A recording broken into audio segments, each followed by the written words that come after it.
has been a model that we've been working on for years and years, but for this we really wanted to develop it.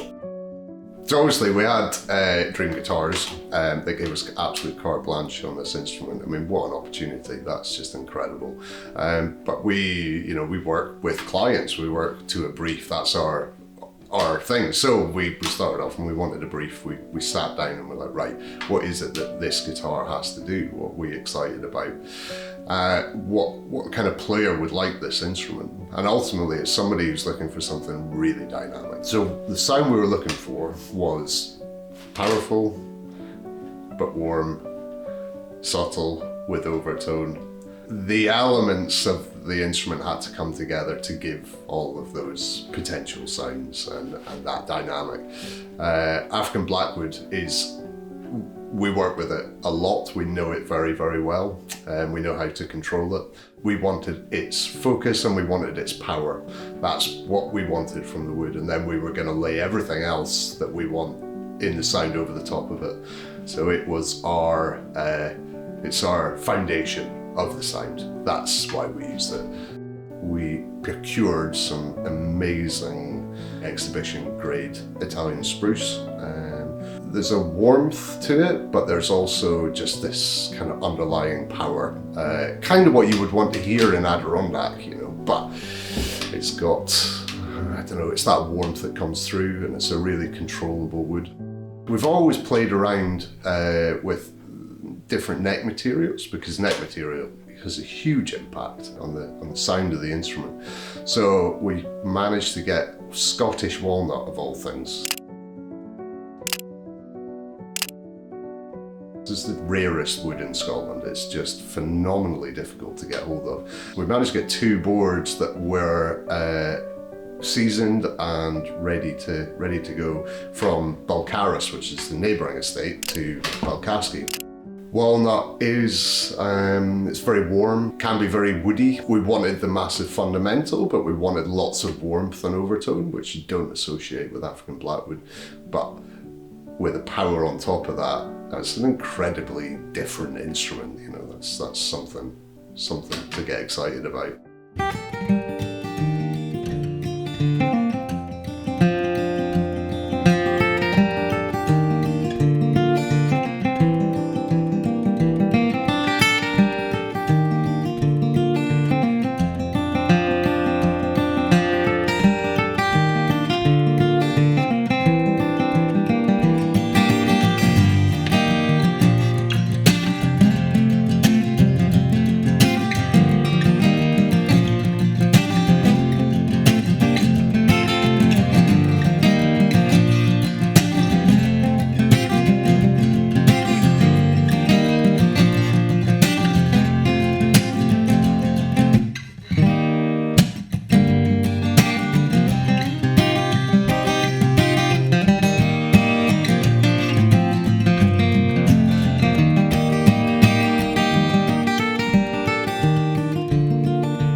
The sound of the instrument, I think we all had in our minds. I think that's kind of what we started with.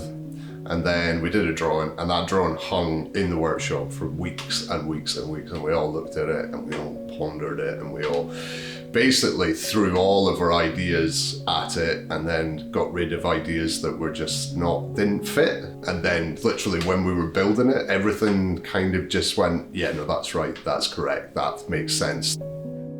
So features wise on the instrument, there's a lot of new things.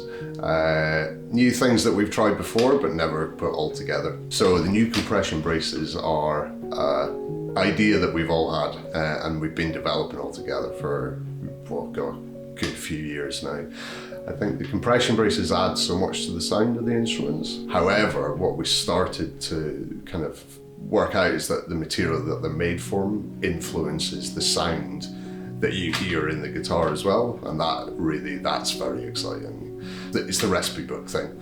The more ingredients you've got and know how to use, the more recipes you can complete. It's as simple as that. One of my favourite details is, so we work with Tobias, who is the maker of Scheller tuners in Germany, and he's an absolutely phenomenal guy.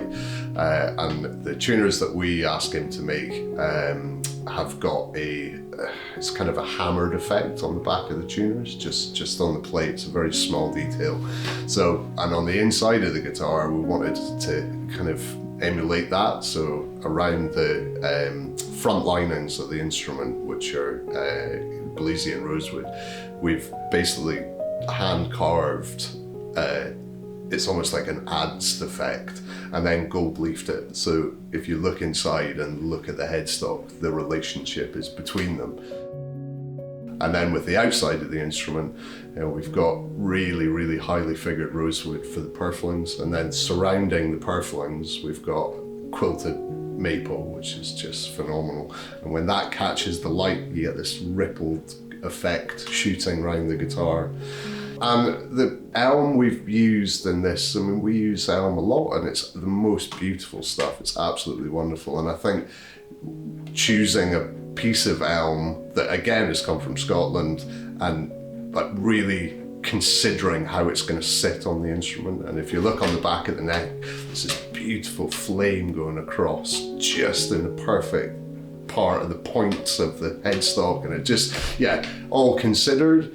But it's not until you see all the pieces of the puzzle coming together is a coherence between everything, and it just makes something that is, it's hard to describe. It's a piece of art ultimately.